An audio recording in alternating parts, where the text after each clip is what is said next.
پتہ نہیں وہ کہاں چلا گیا ہے، مجھ کو مل نہیں رہا، مجھ کو وضو کرنے میں، نماز ادا کرنے میں تکلیف ہو رہی ہے، ذرا اگر آپ اس کو تلاش کر کے لا کر کے دیں تو میں آپ کا بہت ہی احسان مند ہوں گا۔ تو یہ بزرگ کہتے ہیں میں تلاش کرنے کے لیے نکلا، جب میں نکلا تو میں نے دیکھا تھوڑی دور میں کہیں پر ایک ڈھانچہ پڑا ہوا ہے، ڈھانچہ پڑا ہوا ہے لیکن جسم میں گوشت نہیں ہے، درندوں نے اس کے گوشت کو نوچ نوچ کر کے کھا لیا ہے، صرف سر ہے اور جسم ہے اور پورے انسانی ڈھانچہ ہے وہ۔ اب یہ بزرگ کہتے ہیں کہ میں پریشان ہو گیا کہ میں ان بیچارے کو کیسا بتاؤں کہ تھوڑی دور پہ جا کر کے ایک ڈھانچہ ہے، وہ شاید آپ کے بیٹے کا ہی ڈھانچہ ہے، میں ان کو بولوں گا تو پتہ نہیں کتنا صدمہ ہوگا، صدموں سے وہ دو چار ہوگا، پریشان ہوگا، تو میں بتاؤں نہ بتاؤں، لیکن جا کر کے انہوں نے بتا دیا اور کہا کہ دیکھو بھائی آپ کے لیے بہت بری خبر ہے۔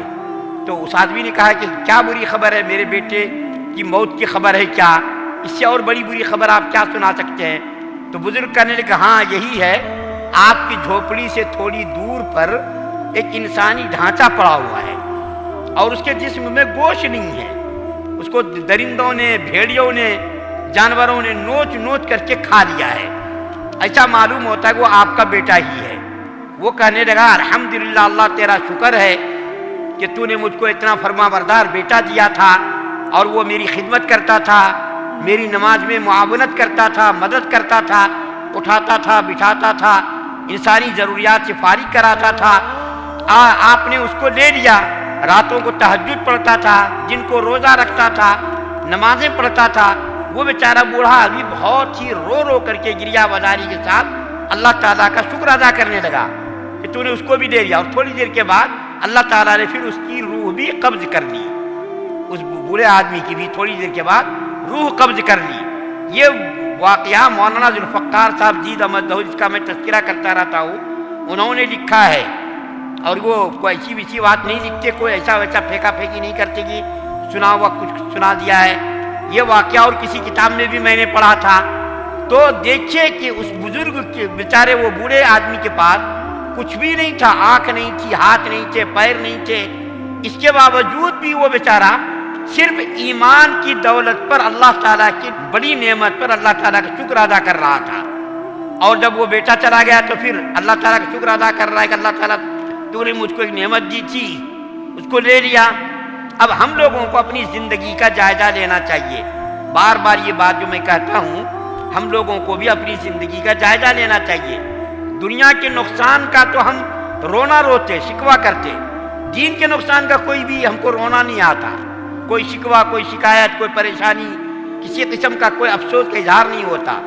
دنیاوی نقصان اگر ہوگا تو پتہ نہیں کتنے لوگوں کو ہم جا کر کے سناتے رہتے ہیں، یہ نقصان ہو گیا، وہ نقصان ہو گیا، لیکن دین کا نقصان اگر ہو گیا نا، اس کا کوئی بھی تذکرہ نہیں کرتے کہ ہمارے بچوں نے جو ہے دین پر چلنا چھوڑ دیا، نمازیں نہیں پڑھی یا بددین ہو گیا، اس کے بارے میں ہم کوئی ذکر نہیں کرتے، کیونکہ ہم کو دین کی اہمیت ہی معلوم نہیں ہے، اور دین کی اہمیت کا اندازہ ہمیں نہیں معلوم ہے کہ دین یہ کتنی بڑی دولت ہے کہ اس سے بڑی دولت تو کوئی ہو ہی نہیں سکتی ہے۔